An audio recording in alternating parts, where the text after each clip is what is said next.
Hello everyone and welcome to Terrible Tirades. My name is Sean and I am joined by my brother Dale and my best friend Paul. Today we are talking about what drives us crazy about the medical industry here in America. So sit back and let us get mad for you on today's episode of Terrible Tirades. Cue theme music. Good evening everybody. Yes, cue theme music that has already played. So, the medical industry drives me up the wall. And the very first thing that, we're going to cut straight to it is insurance. I've never understood since I was a kid why insurance, why we pay these premiums or why we pay our monthly bills to keep insurance and then still have to pay something more for whatever it is that we're paying the insurance for. And in this case, let's say I had to go get a surgery or if I had to go get just something at the pharmacy, I can't even afford extra strength fucking Tylenol because I still have to pay a copay. What? It doesn't make any sense. So why even pay insurance? Anyway, what's your takes on this? What are your experiences with just insurance? Because I have a different reality being in the military where I don't actually pay pretty much anything as long as I stay in network with my TRICARE network. The military members don't really have to pay anything. That's one of the only benefits of being in the military. Yeah. They should be good at patching people up by now. They should have the resources for that, at least, being the military. As far as insurance goes, I gained a new appreciation for insurance after living for 2 years with none and trying to buy my blood pressure pills and eye drops completely out of pocket. The one time I had to go to a doctor completely out of pocket was an eye-opener. The entire medical industry is bloated and expensive. Bloated because it's all made up. Let's talk about that for a second. Let's be fair. Let's be fair to the insurance industry, and that's something you're not going to hear a lot of people say today. I was going to say I'm not going to be fair to the insurance company. No. Let's be fair. We're not going at straw men here. We're not going to tilt at windmills. We're gonna really iron up our opponents and give them their strongest argument. And from the interest or from the perspective of the insurance company, what they are doing is saying, look, these services would be beyond your means to pay for ordinarily, but they also don't happen ordinarily. It's a very rare instance where you need more than topical care, maybe some antibiotics, right? So they create these insurance programs where they receive a certain amount of money from their entire base of customers. And what they're paying out any given day is the small percentage of those customers who get into accidents or have some need for their money. So right away, they wouldn't have the money, if everything sort of blew up. But right away, you're sharing the burden of paying for that medical treatment with everyone that is paying into that insurance company. So you're mitigating a lot of the financial risk for that and ensuring that the money will exist when you need it. It's definitely been taken too far, but it does serve an economic role. I mean, I guess, but why? It just seems a much non-nuanced answer to that is why, when you look at an average medical bill, and even I still get my bills in the mail, but they're still paid for. It's like cost of being in the lobby is $200. Cost of talking to a human being is $300. Cost of using the urinal is at least another $200. And then you haven't even talked to the doctor yet. Cost of talking to the doctor. Or sorry, the nurse would be $100. The doctor would be at least $1,000. And then finally you get to the procedure and it's like cost of, kissing your boo-boo because there was no procedure. He didn't do anything. Yeah. And then it was still like $800,000 or some crazy crap. Trust me, I just last year paid off a debt for like $750 for going to the emergency room after badly spraining my ankle, hearing the pop and the tendons ripping everything. And they're like, oh yeah, we can't do anything about that. Here's an ace bandage. $750. Wow. For an ace bandage. And 3 hours of sitting there in pain. Talking just the price. Sounds terrible. The price points, right? Yeah. So, Now, the reason I think the price is high, and this is not going to be something that's easy to fix, which is why most people won't propose it. You'll notice people who give reasons very readily are usually the ones who are saying, but I have a quick solution. That's when you know you're in trouble. Real reasons are shitty. Like, they stink. They stink bad. Ew. Gross. Reality. I mean, You know? I think the problem with this and most things is just we make them overly complex to start with, so we can't have easy solutions. Well, and you got to think on what the medical industry does now. We just kind of accept these space age, ridiculous quality procedures as the norm when in reality, medical science has gone to this insane degree in the West. I mean, that is very much expensive. So on the one side, the price points are high because things are just expensive.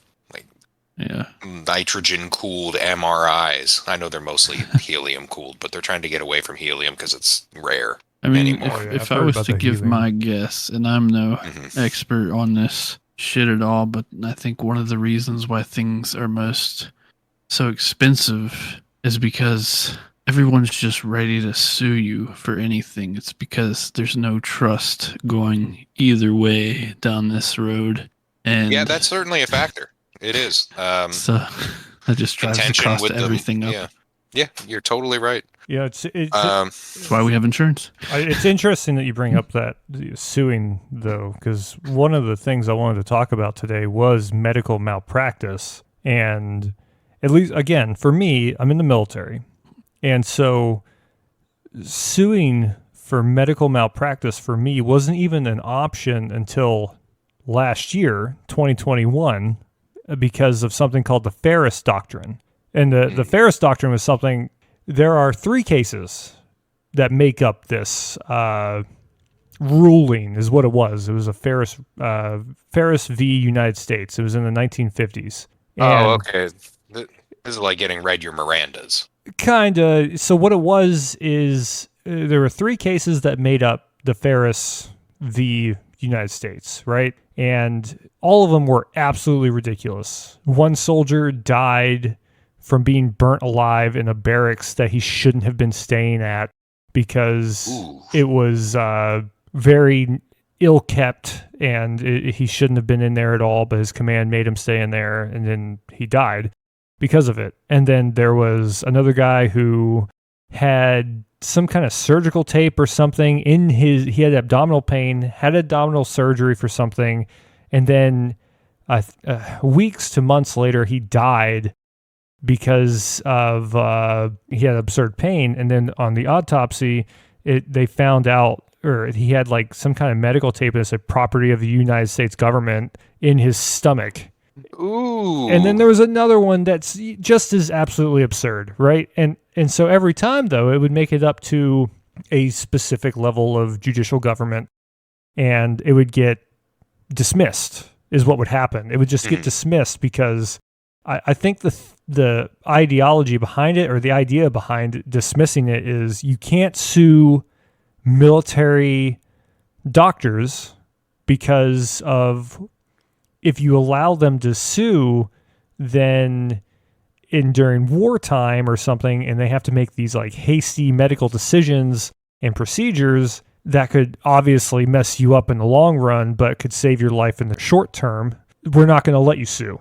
Because then... Oh, that is such a cope. They could definitely make a caveat in that law where it clearly states that it must be in wartime that these non-suit conditions exist. I agree completely, but I think that was the thinking behind it. I'm not even sure if that was the thinking behind it. But in 2021, because of the National Which sounds Defense... like an official thinking. Because of the National Defense Authorization Act in 2021, it was finally allowed to where service members are allowed to sue for medical malpractice so long as it's not like combat oriented. You know what I mean? If it's not like a hasty So thing. that's how they got around it. Okay. Yeah. So, and I tell you, TRICARE and just like the level of care that you receive in the military is not the best. It's really not the best. I got hurt in my back, and it took 5 years of going to doctors begging doctors to do imaging in my back, not just x-ray, but an MRI. But MRIs cost money, and they refuse to do that. And they even have charts, still to this day, in doctors' offices at medical facilities in the Army that say, like a flow chart of care. And it's like, does their back hurt? Yes. Have they done physical therapy? No. Send them to physical therapy. Have they done physical therapy for so many sessions? Yes. Make them do x-rays. And this is like the stupid flow chart. And it's like, okay, but if you don't do any kind of imaging beforehand, how do you know you're not just worsening this whatever problem I have, which is exactly what happened to me. My back is beyond repair at this point. Well, I mean, they're suggesting neurosurgery, but that's where I'm at now because of it. And it took them 5 years. 5 years of constant, let's do physical therapy. I don't know. That's my rant for that. Yeah, it's a problem with public sector services, like government services across the board, across time, across space. It's just an economic reality that the government will not put as much money and effort into quality control as a private company will, because they don't have the same incentives as a private company does. This is why the whole being able to sue Army doctors outside of combat conditions is a really interesting thing to me, because that tends to level out in some degree. Maybe it's not an appreciable degree. I don't know. We have to see the results from this, but it tends to level out the idea that a government service provider has no oversight because they already work for the government, Yeah. So it's going to be interesting to see if that has an effect. I'd be interested to see if there's been any major suits yet, because it was not heavily announced, because I've been in the military for 10 years, and I don't remember it being announced that much. It was just because I'd been in for a decent amount of time at that point, and I constantly look every year at the National Defense Authorization Act to see what is being passed every year in terms of raises, in terms of so on and so forth. Other than it being a blurb inside of there wasn't a ton of coverage about it. I mean, there was a couple articles here and there from the Military Times and Army Times and so on and so forth, but there wasn't a ton of information about it. You know what I mean? Yeah. Boy, it's interesting. You live in a completely different infosphere than the rest of the world, being in like a military I'm basically situation. Canada. Like you guys are America, and I'm Canada in this topic. What? As far as free healthcare goes. I don't know. Oh, yeah. I see where we're going with this now. Yeah, right over your head For there, some Dale. reason, I went right to the Revolutionary War. I'm like, Yeah. but I'm not even in Quebec. Speaking of not free healthcare, I think one of my is before, when I was younger, I just didn't even think of it. I was on my parents' insurance for the longest time. Then I just had no insurance for a couple of years, and that was fine. I never went to the doctor. I don't like going to the doctor. It gives me anxiety. But then I started hearing about this thing, Obamacare. That means Dale loves whether you have Obamacare. insurance or not, you're still yeah. going to fucking pay. And that's bullshit. That's one thing that I really thought was bullshit. Like, I can't just not have insurance. I refuse to America. get it and pay it on principle. I'm like, Yeah. go ahead. I'm still not going to get it. So it's like, you can pay for insurance, or you can pay for no insurance. You can pay this fee. But there's also a thing where it you pay a certain amount, but it caps out at a certain rate, because we don't want to hurt the really rich people, which they would have insurance anyway, so it doesn't fucking matter. But still, it's stupid. It's we want to hurt the people who are trying. Yeah. It's predatory for sure. Yeah. Thanks, Obama. Yeah, I love that his name is attached to it forever too. I love that. Yeah. I love that it gets to be called Obamacare, and everyone has to remember. Oh yeah, who was that Obama guy? Wasn't that the first black president? Oh, great, wonderful. Now, what if it was the same thing and What it a happened legacy. a few years later, and it was called Trump Care? How would people feel differently? I feel like I've heard that term used by someone for something, and I can't remember because it's not like Trump passed any comprehensive reforms thanks to an obstructionist House. Or was it the Senate? No, I think it was the House. Yeah, now we have kind of the opposite situation now. I don't worry about it now because now I work for a company and thankfully they pay for most of my insurance. But then the other crappy part is when I had to finally put my wife on my insurance. That's a lot more expensive than it just being me because they don't cover shit then. So that sucks. Isn't that insane? Yeah, it's like, this is actually really expensive, and I didn't know it because my work covers like 90% of mine. I have wondered for a while why exactly it is that we have socioeconomic policies, I want to call them, because it covers both like the economic policies within a company, but it's also like the legal policy that supports that. We have this weird push to destabilize sort of the traditional one provider household where they're pushing for everyone to have to work. Now even the kids are working, you know? Like you can't just have family at home you provide for. That's just not possible anymore. Child labor, yes or no? No. What are you calling a kid? 16? Not the answer, Dale. You've lost. You've lost this. I'm just going. I'm just saying, 16-year-olds are kids. They're not adults. But they could flip a burger or two. It's good for them. I started working at 15 at McDonald's with both of you. I didn't work till I was like 18 or 19, I think. But I did work before I had a cell phone, so I did have to pay for my own phone. Bro, I wore my McDonald's uniform to work every day of junior year in high school. Did you really? And then shortly after I would get there, 3 days out of those 5 every week, I would just book it after homeroom and go meet up with my girlfriend and just fuck off all day. Was that Kiera? No, it was Sarah. Oh, good. It was right after Sarah graduated high school. We would go and be delinquents because she wasn't going to college and I wasn't going to high school. Well, we've been distracted. So, what even were we talking about? The medical industry is crap. Let me tell you what we're going to talk about, and that's the pharmacy. I have opinions. Hate on this one. The pharmacy. I hate it. Anytime I have to go to the pharmacy, which, believe it or not, with my broken ass back, is quite often. No. It's half the day. It's half the flippin' day. For instance, like right now, we're in the middle of like a holiday season, right? So between Christmas and New Year's, and I'm not entirely certain of the pharmacy hours, right? Okay. Why is it that trying to call the flippin' pharmacy is like trying to get a gate code to Area 51? It's like you call and immediately you're greeted by the stupid automated response. For pharmacy, press 1. But no, you don't actually hear that. It's like for X, Y, and Z, you hear press 1, press 2, press 3, if you are press a doctor's 4. Office, press 1. If you are standing next to a blue house on a narrow street, press 2. Yeah, exactly. You got it. If your socks do not match some days out of the week, press 3. Yeah. And finally, it's like, to speak to a pharmacist, press 0. It's like, I could have just done that from the beginning.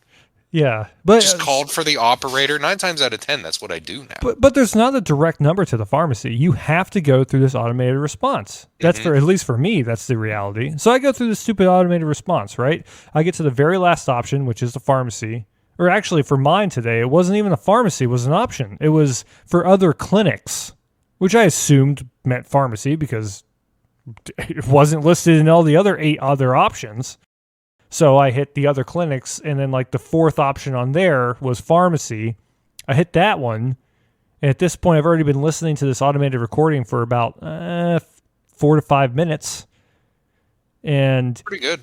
It's not bad. Really anymore. It's not bad. I've spent 10, 15 minutes on with those, having them turn back to the same menu because I took a wrong turn. Yes, and that's another tirade. But just listening to what I got to there, and then finally it's like, okay, you want to talk to the pharmacy? Yes. Okay, pharmacy. Which location would you like to go to? And it's this really long, like, the main one. I want to talk to the main one. And I'd finally hit the one I wanted, and it would ring once. Today it rung one time, and it was like, sorry, I'm upset. And it's just like, you have reached the pharmacy. We're not available right now. Please call again at a later time. Boop, boop. And it just hung up. And I was like, oh my God. At least down in Charlotte, the pharmacies have the courtesy to say something like, We care about the health and safety of our employees. Therefore, to keep them adequately refreshed, we give them an hour-long lunch period between then and then. Well, it's like, oh, well, at least I know when you guys are on lunch. The thing I was don't believe a single word about your spiel there. I think that they just got sued or something. it was closed today for the holiday.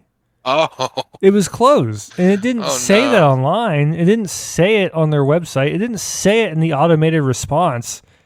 So I just had to go through it all, and then just for it to hang up on me after it rung once.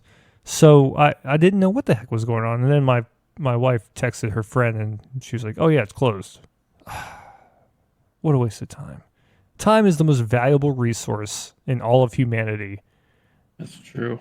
And the pharmacy Amen. has easily taken months of my life at this point. What about the DMV? That might take more. But I guess you don't go there as often. No, Yeah, although bro. I'll be there shortly But because I I have hate it. Kansas tags, and I need to get tags for my my new state that I live in. So I need to do that with South Carolina when I've lived down there long enough. I just have to be in South Carolina for 3 months before I can do that, I'm pretty sure. yeah, lucky for the military. Like as long as you're on military orders, all states allow you to have like just maintain your plates from your previous duty station until it's like until they're expired essentially. And then I have to get new Yeah. plates. I mean, I just re-upped my plates and tags on my car in the last month, so I should be good for a while legally speaking, but it'd probably be good for tax purposes just to make sure that I am actually a resident of the state I'm going to be filing taxes in. All right, we're getting slightly off topic again. So I'll ask this question: what is the longest you've waited at a pharmacy or on hold with a pharmacy? What's the longest either of you have waited? Ooh, for the pharmacy, probably about an hour, I want to say. Just an hour for waiting for meds and stuff? That's it? Well, I mean, yeah, Wow. because I only get real basic blood pressure pills that are always in stock that lots of people get all the time. So they're just like, oh, okay, you need these. Now, if it's for my eye drops, 3 weeks, easy, because they got to order them. And they're like, due to supply issues. So, I end up waiting a bit. That makes me upset almost. What about you, Paul? Sounds like I go to the pharmacy a lot less than you guys. So I mean, I don't know. Like on average, it's like about 20, 30 minutes when I go there. But Yeah, that's the norm. If it's taking them a minute, 10 minutes if I called ahead. Wow. Yeah. I mean, I'm sure I've been in a scenario where it's taken me at least 40 to an hour, but I can't really give you an accurate one on that. I'm just not in the pharmacy a whole lot, and I'm glad to say that. Boy, Paul, it feels great to be getting these civilian, economically based business benefits. I was going to say, so my... Good old private sector, I don't know, maybe I need some meds. My ordinary wait is at a minimum an hour for any kind of medication. Doesn't matter what it is. This is like because of the military. Yeah. I mean, that's what it is. Because there's so on post, I have to go to the pharmacy on post, number one. Okay. Unless the doctor writes me like a paper script and I can take it to somewhere else, but ordinarily that doesn't happen. So I have to go on post. And the issue with going on post is all the retirees and dependents will go there as well. They have to. And so it's just absolutely flooded with all these broken-ass military service members and their dependents. And it's always crowded. and there's never sufficient workers there because ordinarily they backfill because there's an actual job in the Army for pharmacists. I mean, I believe, or like I think they just throw regular medics in there. I'm not sure, but there's definitely military personnel working in there and civilian personnel. But the military personnel don't give a flying fuck.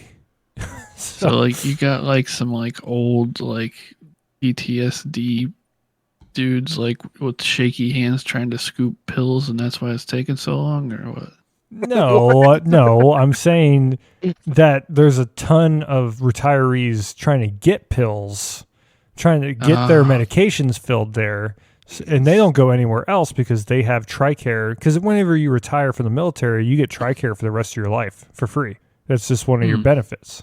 So that's what I'm saying, man. That right there is a great example of what I'm saying. They have no ability to go anywhere else. These people at the pharmacy know that they cannot lose their job at that pharmacy for this reason, and they can't lose customers from the pharmacy for their behavior because the customers have to go there. So they can act however the hell they want, and they can get away with it. In a private business, where you losing customers for the company costs the company's bottom line, and they end up having an incentive to fire you or fix you, you know? Yeah. This sort of behavior doesn't usually fly, and if it does, it's a failing pharmacy, I can guarantee that. But private sector wins out in this situation. I agree. Economics, they just... I agree. I wonder how that is comparable to someone in, I don't know, England or Canada or somewhere where there's free healthcare. You know what I mean? I wonder how that is comparable. My experience to theirs. Yeah. Oh, I mean, you would be getting away lucky. There are people in Britain who, and this is in the private sector, not even their military being shit, who will wait exorbitant amounts of time for more complex surgeries simply because they can prioritize the easy stuff in a free healthcare situation. It is very difficult to prioritize the expensive stuff. I mean, I have heard they're flooded with like real basic, like, oh, I've got a cold, and everyone's got, the access to the antibiotics and stuff. But you have a complex break in your foot, you may have to have them re-break it by the time that you get in there. I have heard that a lot of people come to America simply for the complex medical situations. We pay for having a more convoluted and expensive system in order to get back the benefit that we can have the most advanced system available at any given moment. It's just see, I always it's hear just like, that it makes it more expensive. Like all the I don't really like the hipsters or the hippies or the hip somethings. They're always talking about like, oh yeah, I should just move to Canada because they got free healthcare. And then you hear the whole story like, well, yeah, but you have to wait forever. But usually when I hear like, oh, it's free, but it sucks. I mean, it's always like some old like super American dude. So like, I'm like, are you saying that because that's true? Or are you saying that because like you think it's unpatriotic to like say somebody has better healthcare than you?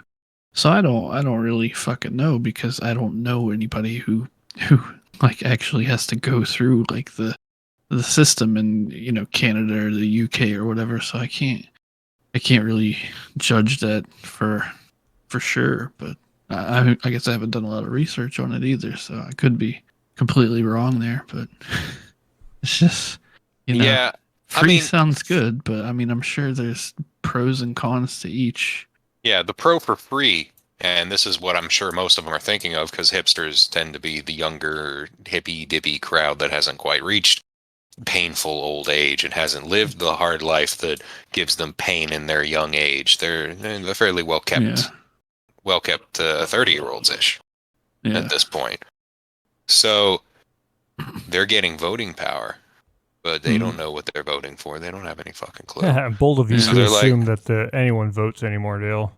Bro, people vote more now than they have in a decade prior. I think you're counting the Trump supporters. Like all the blue collar folk came out the mountains to go vote for Trump. I'd be interested. But a significant portion of them stayed.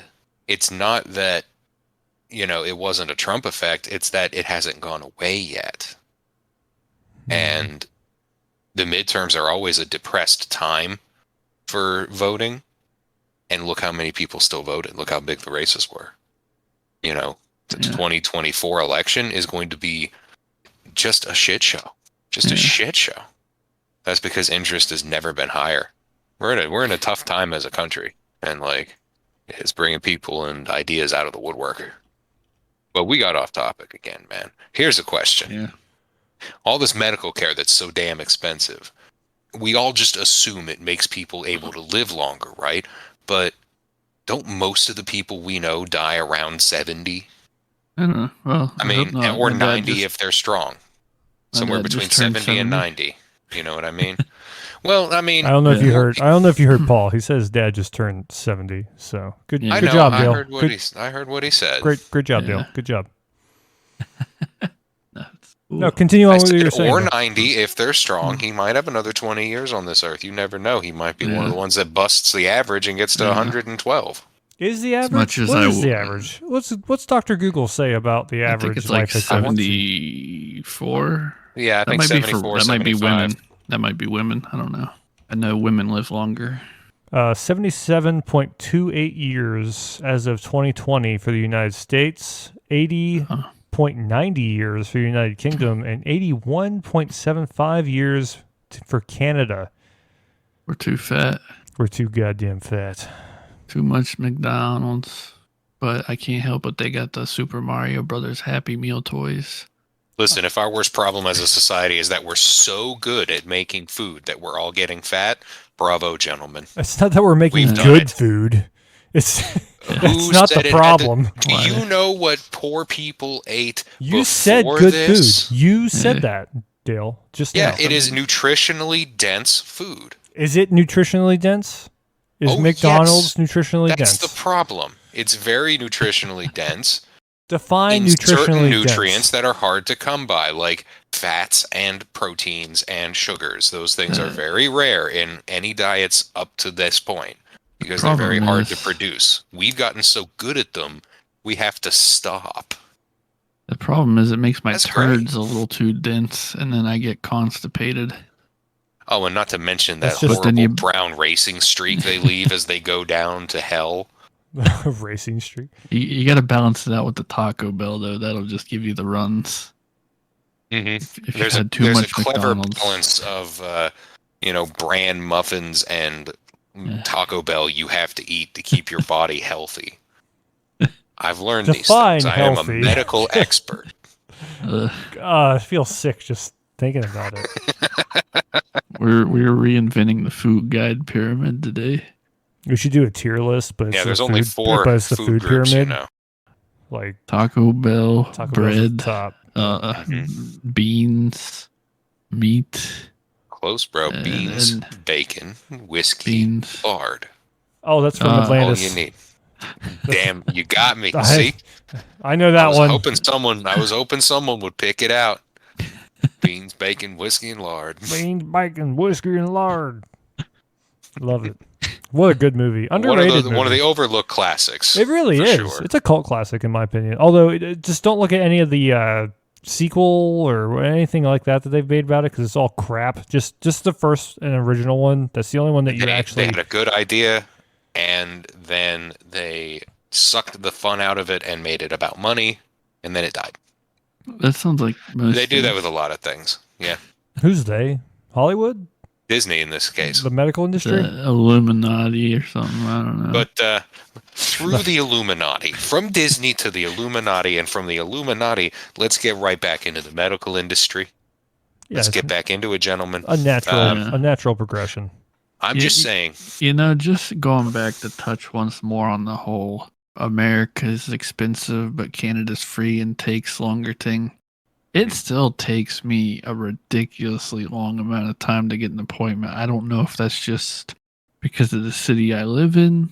Maybe there's a lot of college kids, but I had to get like a freaking a colonoscopy, and they scheduled it out like a half a year away until I searched around and just got lucky, got it over with sooner. That's interesting. The things I've heard and have not confirmed yet are that wait times were slightly shorter when insurance companies weren't being propped up by Obamacare because they had to have more financial incentive to provide a quality product for their clients, as opposed to I don't having have it the be mandated Obamacare. that people get it. Thanks, Obama. Yeah, I don't have Obamacare, so I Yeah, don't it wasn't know. just Obamacare. Obamacare changed how every insurance company in the nation worked. That makes sense. And, that really upset the industry and has made it so that the insurance companies no longer have to be as responsive to customer feedback, let's say. Yeah, So I had to cancel just like a basic checkup even, and that's like 6 months out. Maybe if I decide to switch a doctor every time, and I'm like, it's like when you go get a haircut, just give me whoever's first. I don't care if it's Susan or D. Just, like if I didn't want to stick with one guy, which he's not that great anyway, so I guess I might as well just give me whoever's available. See, that's crazy because yeah, dude. Even for me, I have my appointments aren't any more ever than a month out. Never. Yeah. It's never been more than a month out. Oh, really? Now that's an interesting development. So from the private sector side, most people will find that a month is not an unreasonable amount of time for a procedure to be set. They can be as long as 6 months away. Well, okay, I'm not saying procedure. I'm saying doctor's visits. Like, for instance, if I made a doctor's appointment for just a general checkup or something of that nature, I could go online and search to see when the next available appointment with my primary care physician is, and that would be like I could see their schedule and I could see that, okay, they have their next opening is 3 weeks out, 4 weeks at max, and I just schedule the time and day, and that'd be the end of it. For those sort of things, yeah, about a month is normal. Between 2 weeks and a month, depending. Doesn't sound like sometimes you get lucky and you get one like a few days from now, and sometimes you get unlucky and it's like 2 months from now. Yeah, I don't know. It's way too long for me anymore. Like it's just a bunch of crap.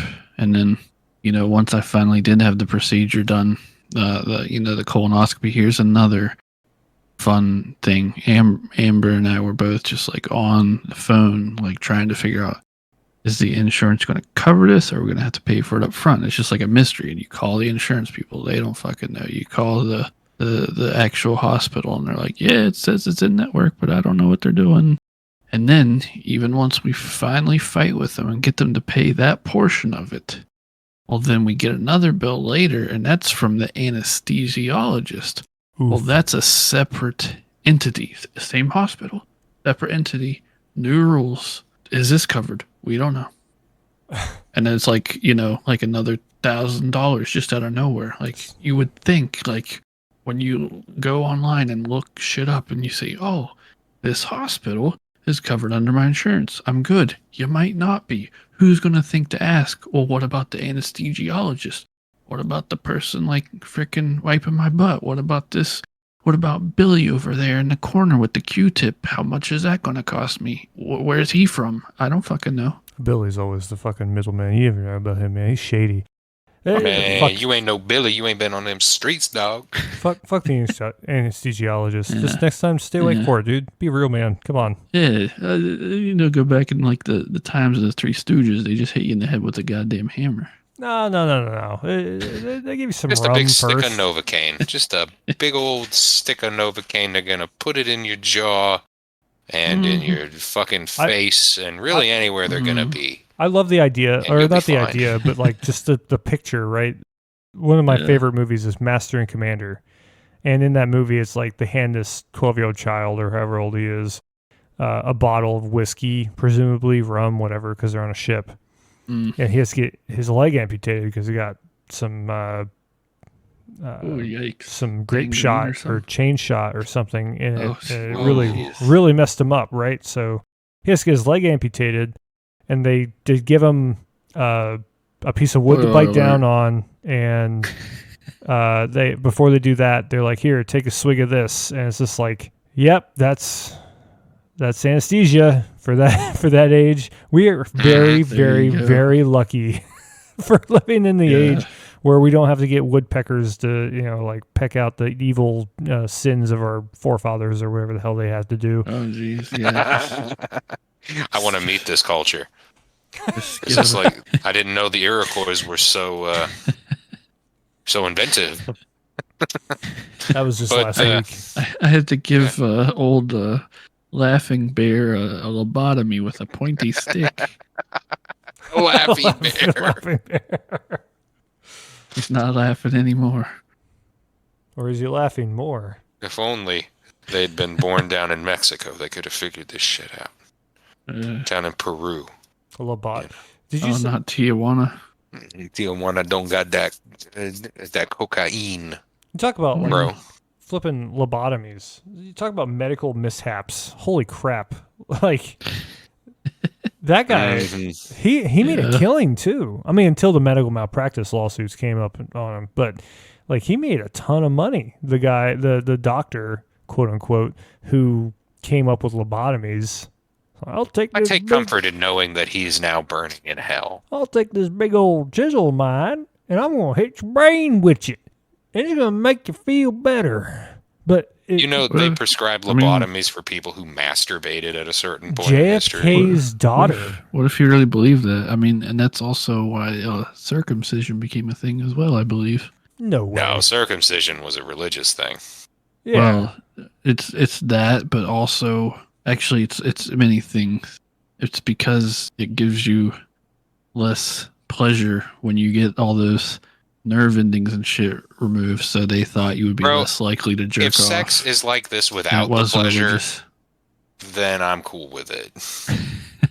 Like, yeah, maybe if I have to have just the little tippy bit of skin to really feel the pleasure, bro, it's like, come on, dude. Yeah, until you don't get tell up to Kramer. Until you get up to the gates of heaven, they're like, all right, drop a trowel. Oh, you got snipped. Down to hell. Yeah.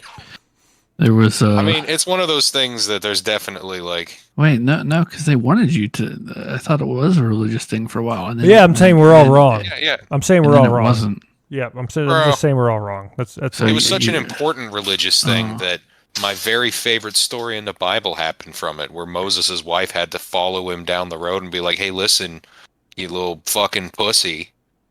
All right.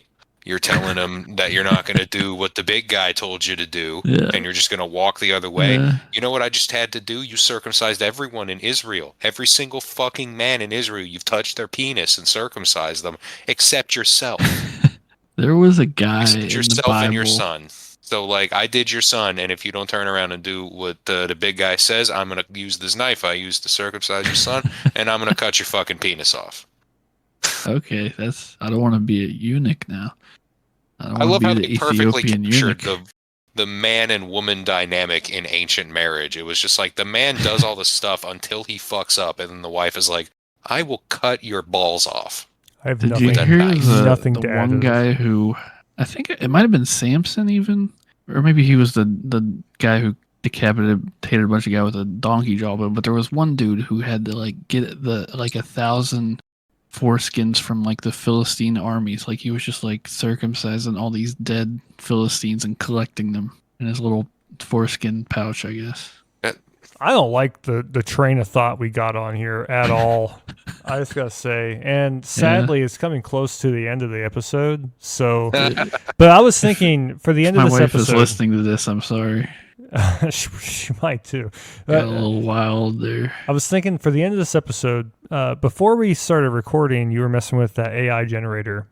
I think the best way to end this is to put up a random prompt in there. I don't know what the random prompt. Dale, think of a random prompt. Doesn't have to have anything to do with being an ending. Preferably nothing with foreskins. Just think of a random prompt for Paul to put into the AI generator. And Paul, go ahead and stream it on the Discord. So I'll read it for us to end the episode here. Whenever. Oh yeah. Okay. Here describe describe medical procedure to turn child into potato. There you go. How about that? I can't think of a more perfect way to end. Yeah. Describe a medical procedure to turn a child into a potato. It's not possible. Okay, this is what I'm reading. All right, this is it. It is not possible to turn a child into a potato or any other living being through medical or any other means. It is important to respect the inherent dignity and value of all living beings and to recognize that it is not acceptable to attempt to alter or manipulate their physical or biological nature. Paul says, but what if it was? The AI says, it is not appropriate or ethical to consider or discuss hypothetical scenarios that involve... this isn't as nearly as interesting as I thought it would be, I'm going to tell you. Here. This will be better. Okay. Write a haiku about a potato child in the river of ketchup. Short and sweet. Potato child roams along the river of ketchup red, finding a new home. Look, All Sean, right. it's about Levi. Don't you dare. All right, gentlemen, that will bring this episode of our terrible tirade of the medical industry to an end. Thank you all for joining us. I'll see you next time on Terrible Tirades.